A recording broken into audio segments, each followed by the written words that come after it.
तमाम साथियों का मैं माइनॉरिटी गुजरात की ओर से, वजीर खान भाई की ओर से, लाल खान भाई की ओर से, शाहनवाज भाई की ओर से और हमारे चहेते नेता इमरान भाई प्रतापगढ़ी की ओर से मैं बहुत बहुत शुक्रगुजार हूँ। जय हिंद, जय भारत।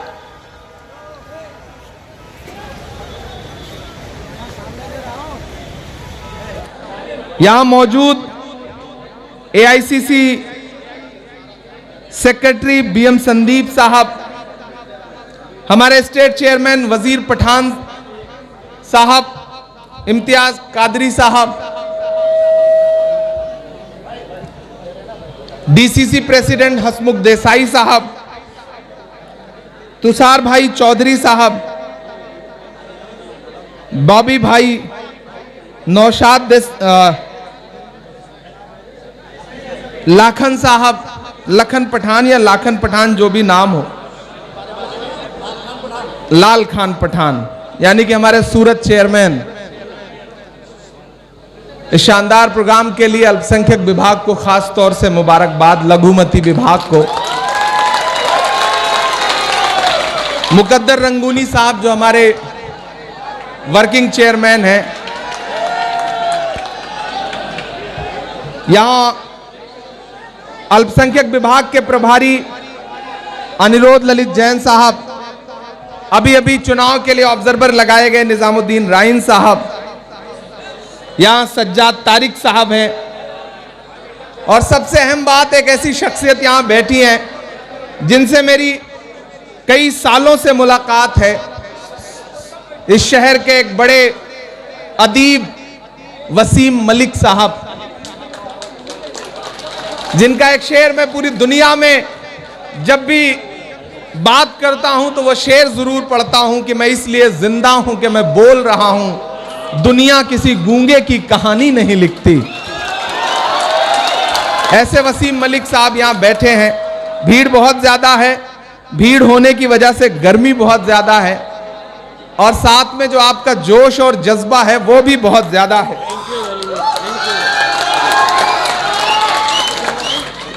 ये हमारे बुजुर्ग हैं। किसी का एक शेर है कि नए कमरों में अब चीजें पुरानी कौन रखता है, परिंदों के लिए शहरों में पानी कौन रखता है, और वो तो हम हैं जो बचाई है विरासत, वरना सलीके से बुजुर्गों की निशानी कौन रखता है। तो हमारी कोशिश है कि हमारे वो बुजुर्ग जिनके साथ बैठ करके कुछ कहना, लिखना, पढ़ना सीखा, ऐसे बुजुर्गों का एहतराम बहुत जरूरी है। आपसे थोड़ी देर गुफ्तगू करना है। मैं ये सारे नाम तब तक इसलिए ले रहा हूं कि थोड़ा सा माइक बेहतर हो जाए, थोड़ा सा स्टेज पर जो लोग हैं वो भी बेहतर हो जाएं, उसके बाद आपसे गुफ्तगू करना शुरू करूं। दोस्तों, मैं सूरत में खड़ा हूं, हिंदुस्तान का बेहद खूबसूरत शहर सूरत जो गुजरात में है, और हम यहां भारत जोड़ो सद्भावना सम्मेलन में आए हुए हैं। आप बड़ी तादाद में यहां इकट्ठा हैं। भीड़ इतनी ज्यादा है कि हॉल छोटा है, हॉल के बाहर भी मुझे पुल से यहां तक आने में कम से कम 1.25 घंटे लग गए। जो मोहब्बत आपने दिखाई है, मैं सुबह 10 बजे का निकला हूं अहमदाबाद से और मुसलसल सफर में हूं। कपड़े की हालत आप देख रहे हैं, बिल्कुल पसीने पसीने। लेकिन रमेश सोज का एक शेर है कि नया पाने की चाहत में पुराना छूट जाता है, नया पाने की चाहत में पुराना छूट जाता है, तुझे अपनाऊं तो मुझसे जमाना रूठ जाता है। मोहब्बत पढ़ने लिखने में बहुत आसान है, लेकिन मोहब्बत को निभाने में पसीना छूट जाता है। सूरत वालों, मुल्क एक अजीब से मुहाने पर खड़ा है। मेरे नौजवान साथियों, आपकी जिम्मेदारियां बहुत बड़ी हैं। इसी थके हुए दस्ते तलब से मांगते हैं, जो मांगते नहीं रब से वो सबसे मांगते हैं। वो भीख मांगता है हाकिमों के लहजे में, हम अपने बच्चों का हक भी अदब से मांगते हैं। कांग्रेस के सिपाहियों, मुल्क एक अजीब से मुहाने पर खड़ा है। मैं गुजरात में खड़ा हूं और जिस गुजरात मॉडल का ढिंडोरा पीट के पूरे मुल्क में सियासत की गई, इक्तिदार हासिल किया गया, दरअसल वो गुजरात मॉडल झूठा है। वो गुजरात मॉडल नहीं है, वो मोदी मॉडल है। और उस मॉडल की सच्चाई यह है कि जिस गुजरात में शराब बंदी है, वहां एक दिन में 70 लोग मारे गए जहरीली शराब पीने की वजह से। यह है मोदी मॉडल की सच्चाई। मोदी मॉडल की सच्चाई यह है कि बड़े बड़े भाषण करने वाले शहर के हुक्मरान यह नहीं सोच पा रहे हैं कि यहां का नौजवान नौकरी पाने के लिए जब फॉर्म भरता है एग्जाम देने के लिए, तो एग्जाम होने से पहले ही पर्चा लीक हो जाता है। 17 बार से ज्यादा अब तक पर्चे यहां लीक हो चुके हैं। इतना तो हमारे उत्तर प्रदेश में नहीं होता जितना यहां पर हो रहा है। आटा, चावल, दूध, दही, छाछ, पनीर, लस्सी, यहां तक कि बच्चों की पेंसिल तक पे जीएसटी लगा दी। पेट्रोल और डीजल 100 रुपए के पास पहुंच गया। जो रसोई गैस हम 450 रुपए की दिया करते थे, यानी कांग्रेस में 450 रुपए का था, वो आज रसोई गैस 1000 रुपए से ज्यादा का दे रहे हैं नरेंद्र मोदी जी। उज्ज्वला योजना में बांटे गए गैस सिलेंडर चूल्हे बन चुके हैं। यह है गुजरात मॉडल की सच्चाई। वो गुजरात जो अपने विकास के लिए, अपने उद्योगों के लिए, अपनी इंडस्ट्रीज के लिए जाना जाता था, वो गुजरात आज ड्रग्स का हब बन चुका है। पोर्ट से हजारों हजार करोड़ के ड्रग्स पकड़े जा रहे हैं और तमाम एजेंसियां जिन्हें इसकी रोकथाम करनी थी, वो एजेंसियां ड्रग्स कौन ला रहा है, कहां खप रहा है, इसकी जांच नहीं कर रहे हैं। वो इस कोशिश में लगे हैं कि महाराष्ट्र से लेकर के झारखंड तक में सरकार कैसे गिराई जाए। लेकिन सूरत वालों, गुजरात वालों, 2017 में आपने बहुत शानदार तरीके से चुनाव लड़ा था। ऐसे चुनाव लड़ा था कि पसीना आ गया था साहेब को। ऐसा पसीना आया था कि उन्हें कई कई करतब दिखाना पड़ा। एक दिन तो सी प्लेन लेकर के नदी में उतरना पड़ा। ना उतरे होते तो शायद कांग्रेस की हुकूमत बनने जा रही थी, अगर इतने करतब ना दिखाए होते तो। फिर ये जो पिछले 4.5 साल, पौने 5 साल का सफर गुजरा है, इसमें कांग्रेस मजबूती के साथ आपके लिए खड़ी रही है, लड़ती रही है। बीच में कुछ लोग इधर उधर छोड़ छाड़ के गए भी। जब कोई इस तरह से छोड़ करके जाता है तो मीडिया के साथी मुझसे कहते हैं, इमरान साहब आज फला साहब चले गए, फला चले गए, आप क्या कहेंगे? तब मैं उनसे कहता हूं कि जिनको उंगली पकड़ करके कांग्रेस पार्टी ने चलना सिखाया, अगर आज वो चले गए तो सवाल हमसे मत पूछो, उनसे पूछो। अगर बेटा बाप को छोड़ के चला जाए तो सवाल बाप से नहीं, बेटे से पूछा जाता है। हमें पता है ये लड़ाई बहुत मुश्किल है, इसलिए कांटे गुल के साथ नहीं चल सकते हैं। कांटे गुल के साथ नहीं चल सकते हैं, बुज़दिल खुल के साथ नहीं चल सकते हैं। रास्ते में जो छोड़ गया उसे जाने दो, सब राहुल के साथ नहीं चल सकते हैं। इनको दे दीजिए। राहुल गांधी सब राहुल के नहीं, वो चचा के जज्बात हैं, मोहब्बत है। उन्होंने 500 रुपए दिए हैं, उसे रख लीजिए और उसे पार्टी के लिए, कांग्रेस पार्टी के लिए इलेक्शन का पहला चंदा समझ के रखिए आप लोग। जिला कांग्रेस कमेटी को वो चचा की तरफ से 500 रुपए दिए जाएं और कल को रसीद भी उनको दे दीजिएगा। ये है जज्बा।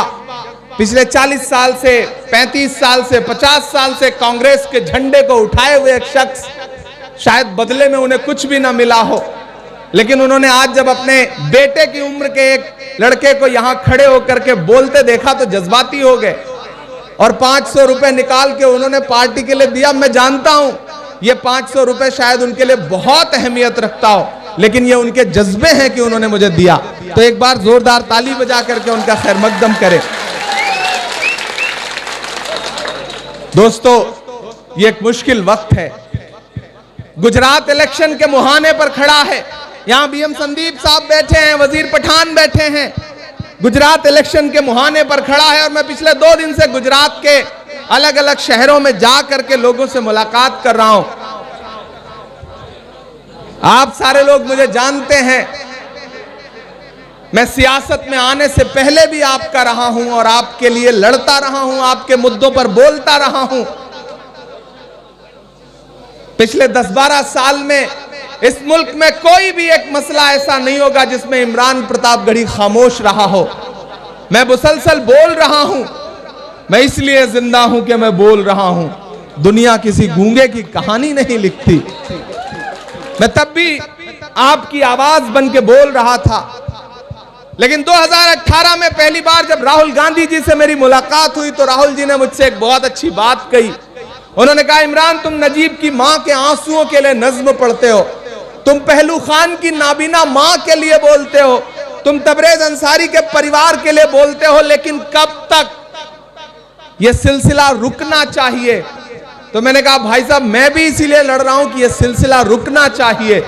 तो उन्होंने कहा, अगर यह सिलसिला रोकना चाहते हो तो सियासत में आओ, क्योंकि सियासत को अच्छे लोगों की जरूरत है। और उनकी बात, मैं कुछ दिन कश्मकश में रहा, फिर उसके बाद मैंने उनकी बात पे लब्बैक कहा और मैं सियासत का हिस्सा हो गया। 2019 में पहली बार आया था आपके बीच में तो सिर्फ शायर बन के आया था, आज आया हूं तो सांसद बन के आया हूं।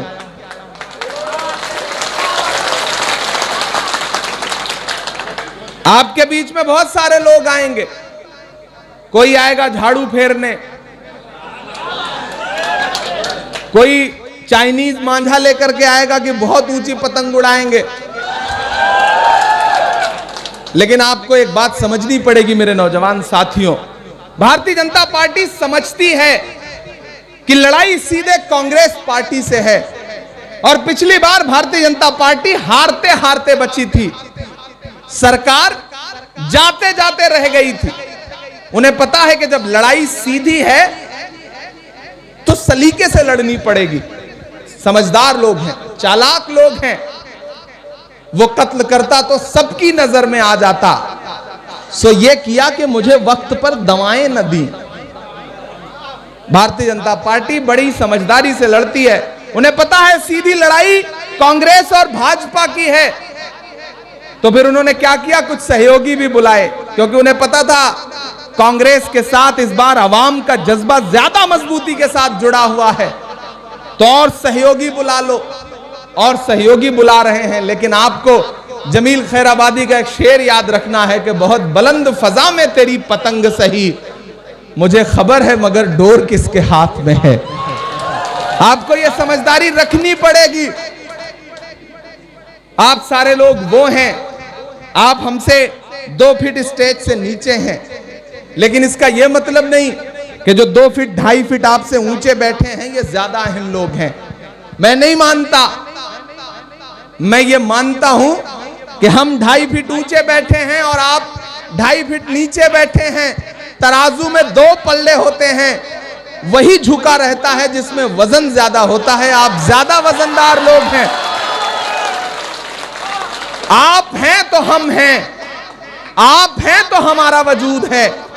इस भीड़ में ऐसे तमाम लोग बैठे हैं जिन्होंने 25 साल, 30 साल, 40 साल, 10 साल कांग्रेस पार्टी के झंडे को अपने हाथों में उठाए रखा, झुकने नहीं दिया।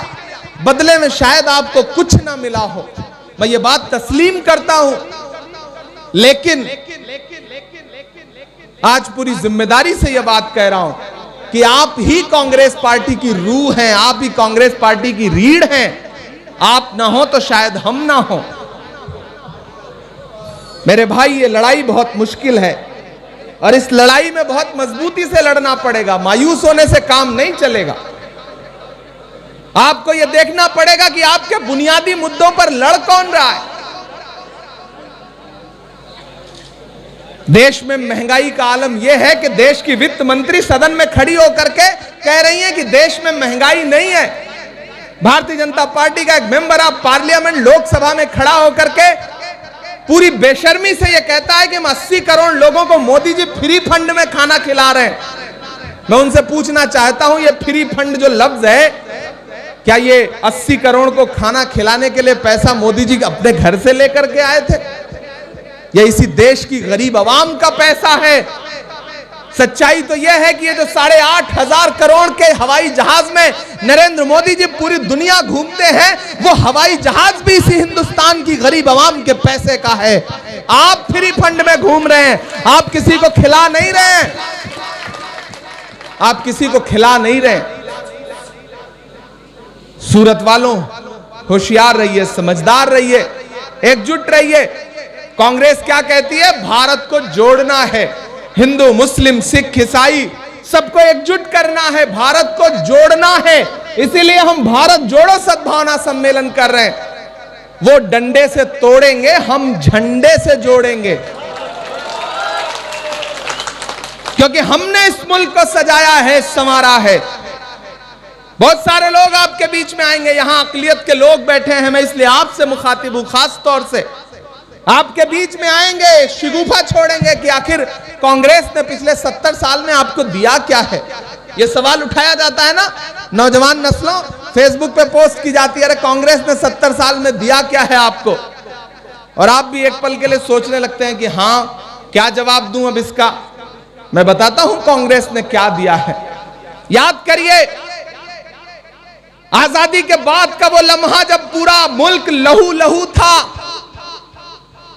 चारों तरफ लहूलुहान मंजर थे, ऐसे वक्त में भी उस वक्त के प्रधानमंत्री पंडित जवाहरलाल नेहरू जी आगे बढ़े और उन्होंने मौलाना आजाद को अपने सीने से लगाया और इस देश का पहला शिक्षा मंत्री बनाया। जो ये कहते हैं कि कांग्रेस ने आपको दिया, उन्हें बताइए कि वो कांग्रेस ही है जिसने डॉक्टर जाकिर हुसैन साहब को इस देश का राष्ट्रपति बनाया। उन्हें बताइए कि वो कांग्रेस ही है जिसने ज्ञानी जैल सिंह साहब को इस देश का राष्ट्रपति बनाया। उन्हें बताइए कि वो कांग्रेस ही है जिसने फखरुद्दीन अली अहमद साहब को इस देश का राष्ट्रपति बनाया। उन्हें बताइए कि ये कांग्रेस ही है जिसने रफी अहमद किदवई साहब को इस देश का पहला कृषि मंत्री बनाया। उन्हें बताइए कि वो कांग्रेस ही है जिसने बरकतुल्लाह साहब को बिहार का मुख्यमंत्री बनाया। उन्हें बताइए कि वो कांग्रेस ही है जिसने अब्दुल गफूर साहब को राजस्थान का मुख्यमंत्री बनाया। उन्हें बताइए कि वो कांग्रेस ही है जिसने सैयदा अनवरा तैमूर को असम का मुख्यमंत्री बनाया। उन्हें बताइए कि वो कांग्रेस ही है जिसने गुलाम नबी आजाद को कश्मीर का मुख्यमंत्री बनाया। उन्हें बताइए कि वो कांग्रेस ही है जिसने अब्दुल रहमान अंतुले साहब को महाराष्ट्र का मुख्यमंत्री बनाया। उन्हें बताइए कि वो कांग्रेस ही है जिसने ए.के. एंटोनी साहब को इस देश का रक्षा मंत्री बनाया। उन्हें बताइए कि वो कांग्रेस ही है जिसने गुलाम नबी आजाद साहब को, सलमान खुर्शीद साहब के वालिद को, सलमान खुर्शीद साहब को इस देश का केंद्रीय मंत्री बनाया। अरे और तो और, उन्हें बताइए कि वो कांग्रेस ही है जिसने खामोश से रहने वाले एक मेयारी शख्स को उठाया और सीधे डॉक्टर मनमोहन सिंह साहब को इस देश का प्रधानमंत्री बनाया। वो अगर आपसे ये कहते हैं कि कांग्रेस ने अकलियतों के लिए किया क्या है, तो मुंह मत चुराइए, दामन मत छुड़ाइए, उन्हें पलट के जवाब दीजिए। उन्हें बताइए कि हमें तकरीरों की जरूरत नहीं है, हम गुजरात के लोग हैं, हमारे पास तो बहुत लंबी लंबी फेंकने वाला एक शख्स है। तो गुजरात है, देश तो 2014 से झेल रहा है, आप तो 2000 से झेल रहे हैं, आप ज्यादा मजबूत लोग हैं। उन्हें बताइए कि सरे मिंबर वो ख्वाबों के महल तामीर करते हैं, इलाजे गम नहीं करते, फकत तकरीर करते हैं। हमें तकरीरों की नहीं, हमें बुनियादी मुद्दों पर लड़ने वाले लोगों की जरूरत है। यहां आप बैठे हैं, मैं आपसे सिर्फ एक सवाल पूछता हूं कि मुझे एक ट्वीट, एक बयान, एक फेसबुक पोस्ट अरविंद केजरीवाल की दिखा दीजिए जो उन्होंने बिल्किस के लिए बोला हो। एक लफ्ज, एक बयान, एक ट्वीट, एक फेसबुक पोस्ट है? कोई नहीं बोला। लेकिन मैं आपको राहुल गांधी जी की 10 पोस्ट दिखाऊंगा, प्रियंका गांधी जी की 10 पोस्ट दिखाऊंगा, जयराम रमेश जी की, सुप्रिया श्रीनेत जी की, पवन खेड़ा जी की, इमरान प्रतापगढ़ी की 10 पोस्ट दिखाऊंगा कि हम अलग ऐलान ये कह रहे हैं कि प्रधानमंत्री जी, आपके नारी सुरक्षा और नारी सम्मान के दावे और आपके वादे झूठे हैं। जब उस दिन लाल किले की प्राचीर पर खड़े होकर के देश के प्रधानमंत्री नरेंद्र मोदी जी भाषण दे रहे थे और ये कह रहे थे कि नारी सुरक्षा, नारी सम्मान, तो उस भाषण का चंद घंटों बाद असर यह हुआ कि बिल्किस के बलात्कारी रिहा होकर के जेल के बाहर माला पहन रहे थे। मेरे एक पत्रकार साथी ने उस दिन मुझसे कहा कि इमरान साहब, आज नरेंद्र मोदी जी ने लाल किले की प्राचीर से बड़ा लंबा भाषण दिया, सुना आपने? कई बार तो जज्बाती हो गए थे, भावुक हो गए थे। तब मैंने उनसे कहा कि वो अब तिजारती पहलू निकाल लेता है, वो अब तिजारती पहलू निकाल लेता है। मैं कुछ कहूं तो तराजू निकाल लेता है। मैं इसलिए भी तेरे फन की कद्र करता हूं, तू झूठ बोल के आंसू निकाल लेता है।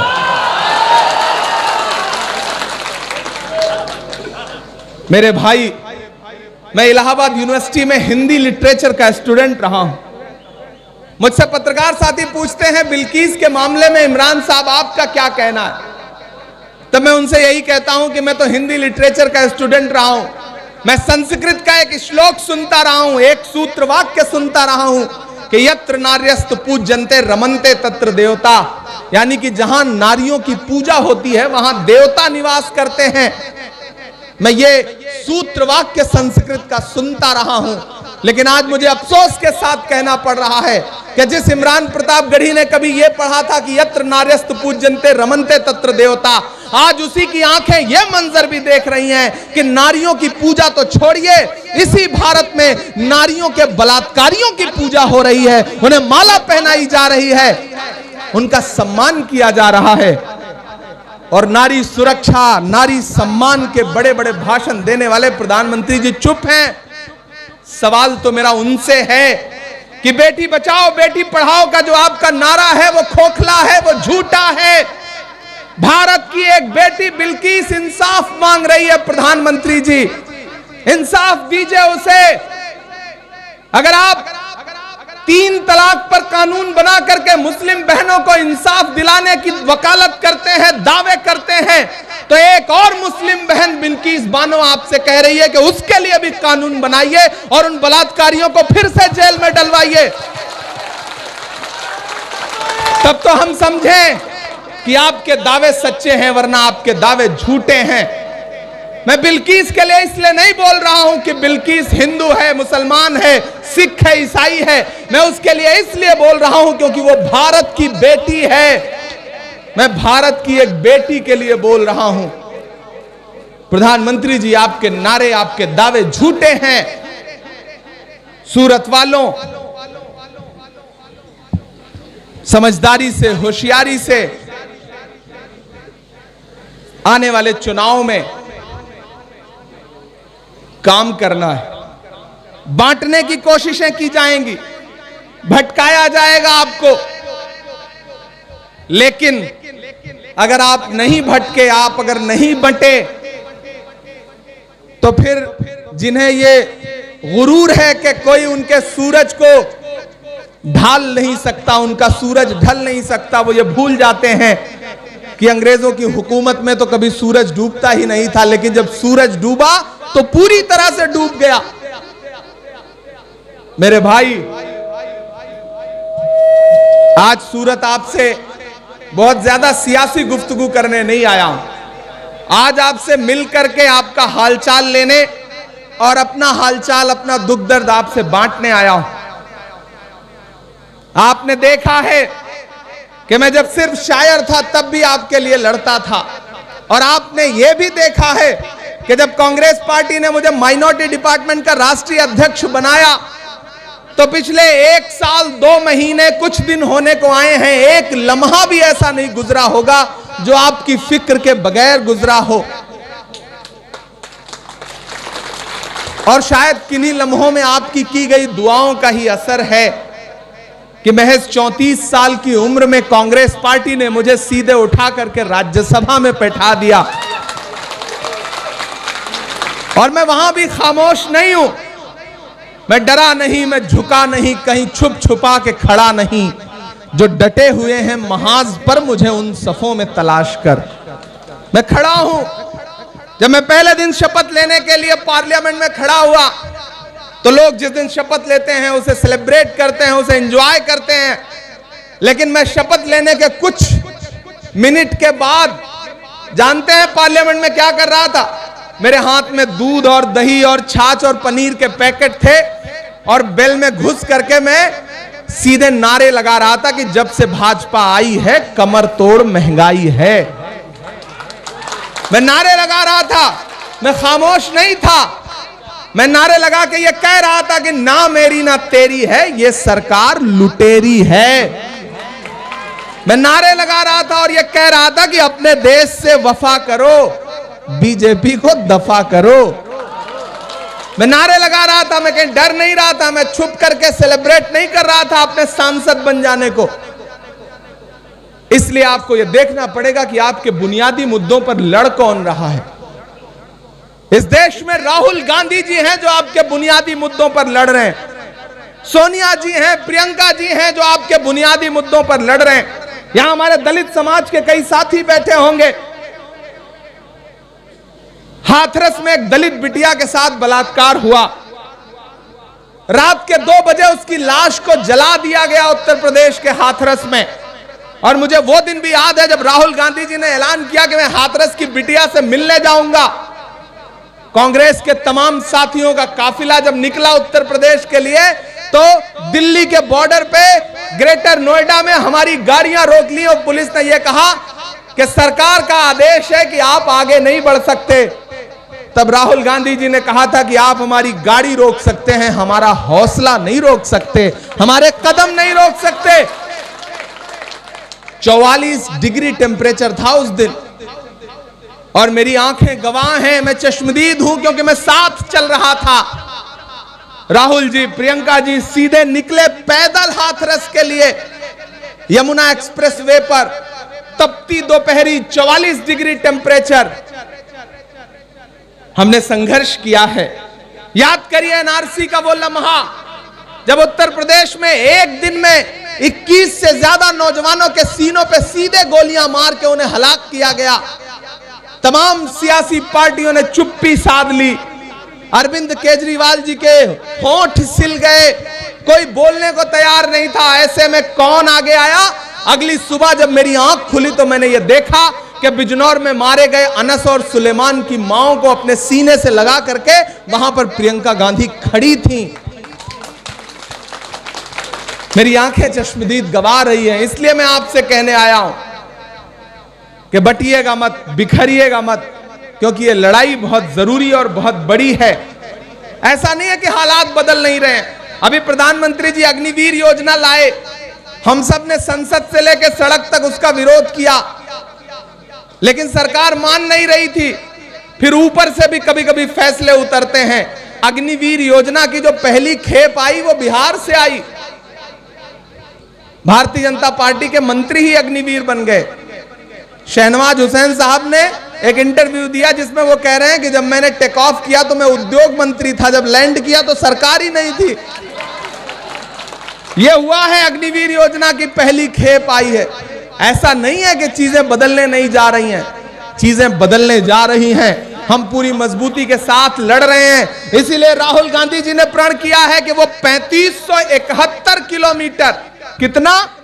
3571 किलोमीटर की पैदल यात्रा पर निकल रहे हैं। भारत जोड़ो यात्रा, कन्याकुमारी से कश्मीर तक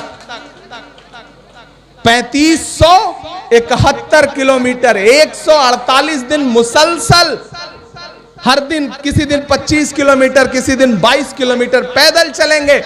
देश भर के लोगों से मिलेंगे, हम सब साथ होंगे उनके। और हमारी कोशिश होगी कि जिस हिंदुस्तान को हमारे बुजुर्गों ने, हमारे पुरखों ने फिरंगियों से लड़ करके आजाद कराया, उसे फिर से जोड़ा जाए, उसे एकजुट किया जाए। भारतीय जनता पार्टी तोड़ना चाहती है, हम एकजुट करेंगे।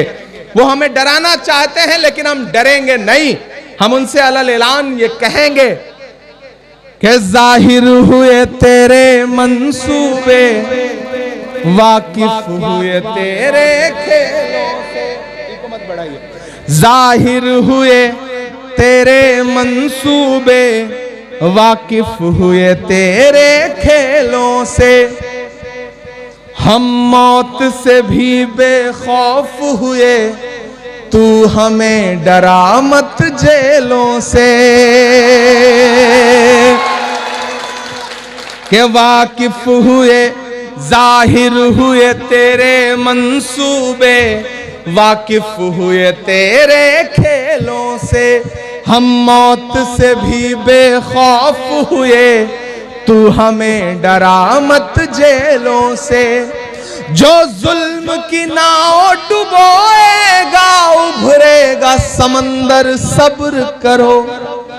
जो जुल्म की नाव डुबोएगा उभरेगा समंदर, सब्र करो।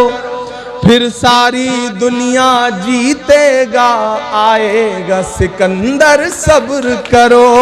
फिर सारी दुनिया जीतेगा आएगा सिकंदर, सब्र करो।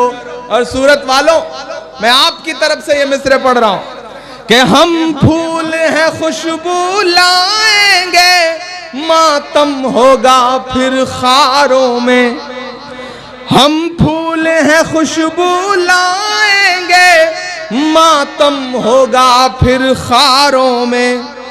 हम दरिया दरिया खेलेंगे, तू उलझा रहे बौछारों में।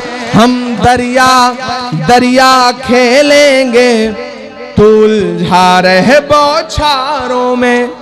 हम बीच भंवर के वासी हैं, तू ढूंढे हमें किनारों में। हम बीच भंवर के वासी हैं, तू ढूंढे हमें किनारों में। तेरा जुल्म खुदकुशी कर लेगा, वो गूंज है मेरे नारों में। तेरा जुल्म खुदकुशी कर लेगा, वो गूंज है मेरे नारों में। हम करें बात दलीलों से तो रद्द होती है, उनके होठों की खामोशी भी सनद होती है। कुछ ना कहने से भी छिन जाता है इजाज़े सुखन, जुल्म सहने से भी जालिम की मदद होती है। नौजवान साथियों, मैं आपसे खास तौर से मुखातिब हूं कि आपकी जिम्मेदारियां बहुत बड़ी हैं।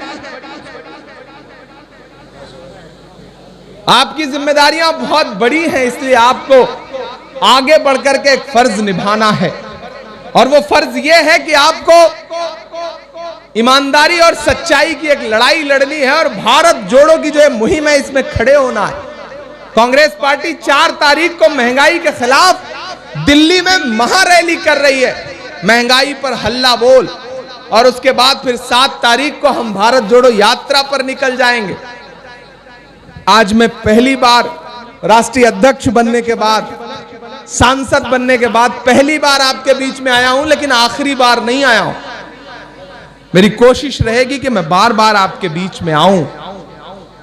और हसमुख देसाई साहब ने, लाल खान पठान जी ने, मुकद्दर रंगूनी साहब ने, इन सब ने मिलकर के जो ये शाम जुटाई है, इस तरह की और शामें जुटें ताकि लोगों को बेदार किया जा सके, लोगों से बात की जा सके। मैं कल सुबह 6 बजे से घर से निकला हूं और मुसलसल सफर पर हूं, और अभी आपके यहां से निकलूंगा तो फिर एक सफर पे निकल जाऊंगा। इसलिए आज आपसे बहुत ज्यादा गुफ्तगू नहीं करूंगा। एक आध नज्म सुना दूं, नहीं सुनाऊंगा तो आप नाराज हो जाएंगे, आप कहेंगे बहुत लंबा भाषण सुना करके गया। हाँ, कौन सी? अच्छा, कई सारी नज्मों की फरमाइशें हैं। सूरत के लोग हैं, व्यापारी लोग हैं आप, गुजरात की हवा में व्यापार है, और आपको भी पता है कि आज आ गया है तो सारा कुछ सुन लो। असली व्यापार इसे ही कहते हैं। लेकिन आपका हुक्म है तो मैं कुछ ना कुछ सुनाऊंगा भी।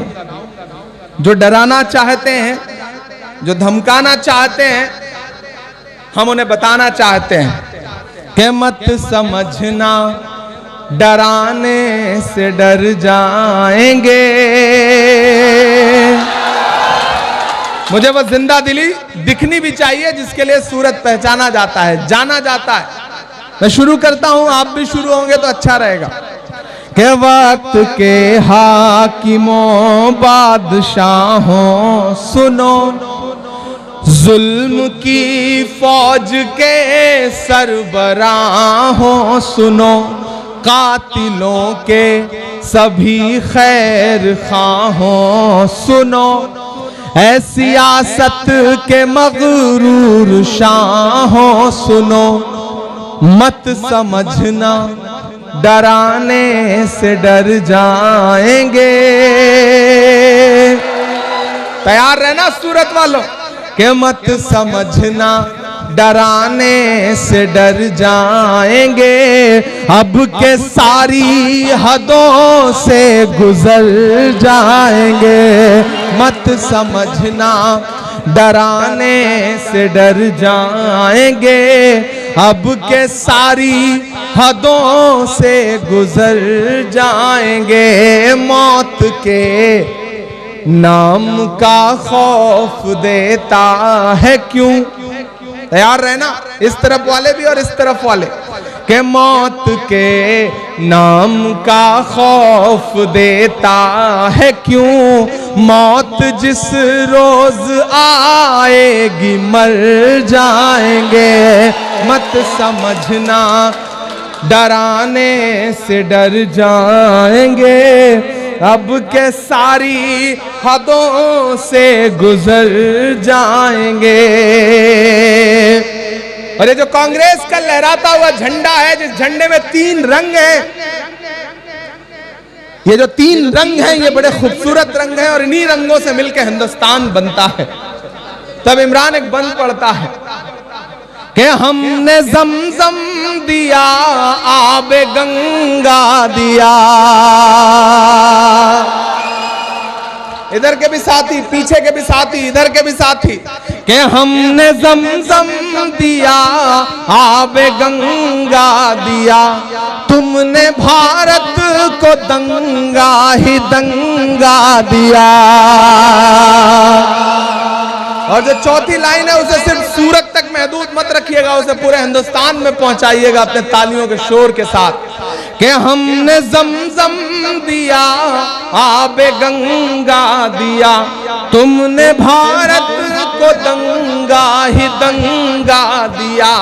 तुमने एक रंग के ख्वाब देखे मगर, तुमने एक रंग के ख्वाब देखे मगर, हमने हिंदुस्तान को तिरंगा दिया। ये तिरंगा बदन पर लपेटे हुए, मेरा ईमान बोल रहा है कि ये तिरंगा बदन पर लपेटे हुए एक दिन इस जमीन में उतर जाएंगे।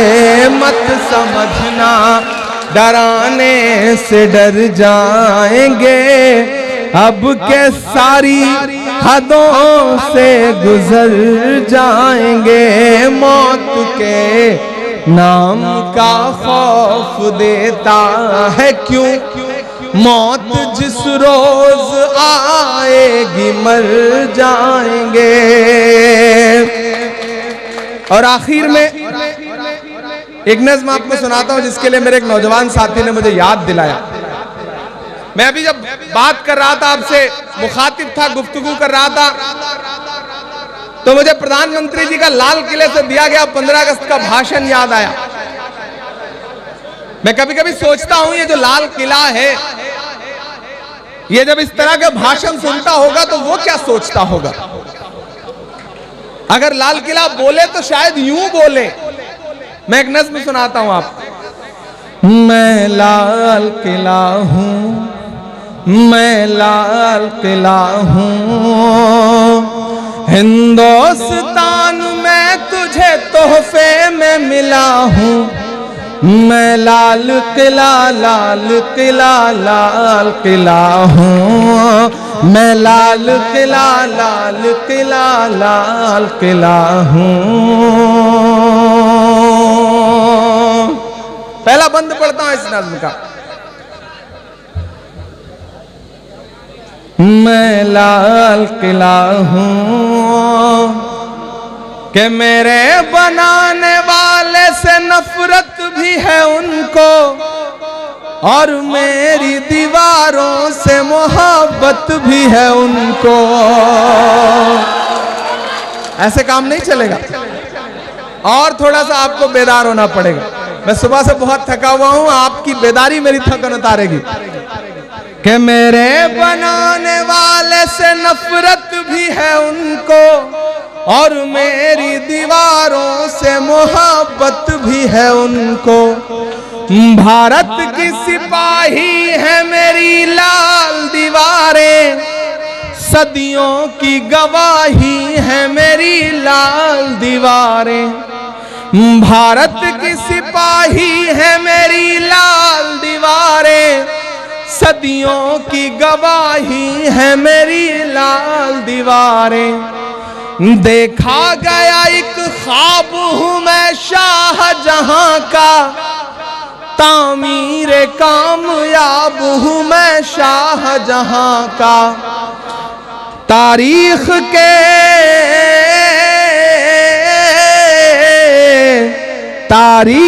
के पन्नों का मैं शिकवा हूं, गिला हूं मैं लाल किला, लाल किला, लाल किला हूं मैं, लाल किला हूं। हमारे बीएम संदीप साहब शायद पहली बार किसी इस तरह की महफिल में फंसे होंगे, लेकिन मुझे पूरा यकीन है कि उन्हें अच्छा लग रहा है, उन्हें बेहतर लग रहा है। तो एक बार जोरदार ताली बजा करके हमारे इन साथियों के लिए भी, इनकी भी हौसला अफजाई करें। मैं लाल किला हूं। अब एक बंद सुनिएगा कि नेहरू के ख्यालों का निगहबान रहा हूं मैं, लाल बहादुर का भी अरमान रहा हूं। नेहरू के ख्यालों का निगहबान रहा हूं मैं, लाल बहादुर का भी अरमान रहा हूं। राजीव अटल सबके हूं अल्फाज समेटे, खामोश सा मनमोहनी अंदाज समेटे। मैं इंदिरा के जज्बे सा फौलाद रहूंगा, आबाद था आबाद हूँ आबाद रहूंगा। मैं इंदिरा के जज्बे सा फौलाद रहूंगा, आबाद था आबाद हूँ आबाद रहूंगा। मैं हिंद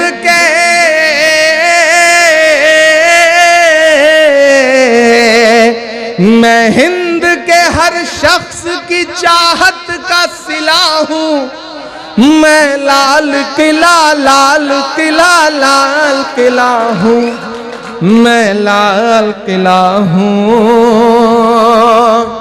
अलग अलग तरह की सियासतें, कभी कोई कहता है कि नहीं ताजमहल हो, लाल किला हो, ये तो फलाने ने बनवाया, फलाने ने बनवाया, इन्होंने बनवाया, इनकी जागीर उनकी जागीर।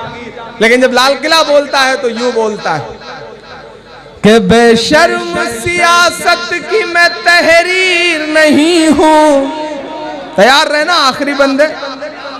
कि बेशर्म सियासत की मैं तहरीर नहीं हूं, सुन ले ए हुकूमत तेरी जागीर नहीं हूं।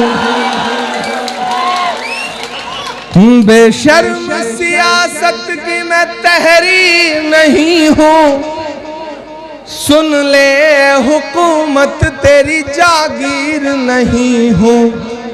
नफरत के समंदर में मैं खो ही नहीं सकता, मैं एक किसी रंग का हो ही नहीं सकता।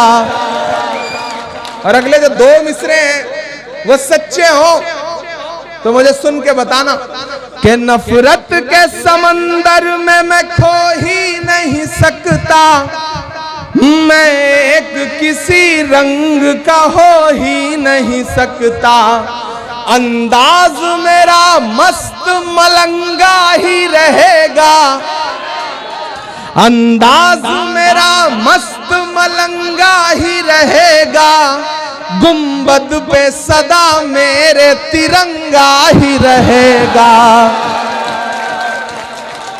वो फूल हूँ,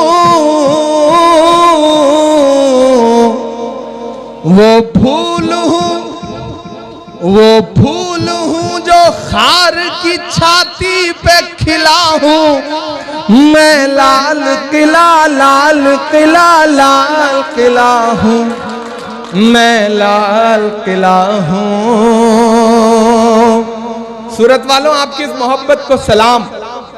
लेकिन आपसे फिर कह रहा हूं कि ये जो भारत जोड़ो सद्भावना सम्मेलन है, इसके मकसद को समझिएगा। वो बांटना चाहते हैं, लेकिन राहुल गांधी जी कहते हैं हिंदू मुस्लिम सिख ईसाई दलित आदिवासी पिछड़े सब भाई हैं। देश किसी की तानाशाही से नहीं चलेगा, बल्कि डॉक्टर बाबा साहब भीमराव अंबेडकर के लिखे हुए संविधान से चलेगा। हमारी लड़ाई इस बात की है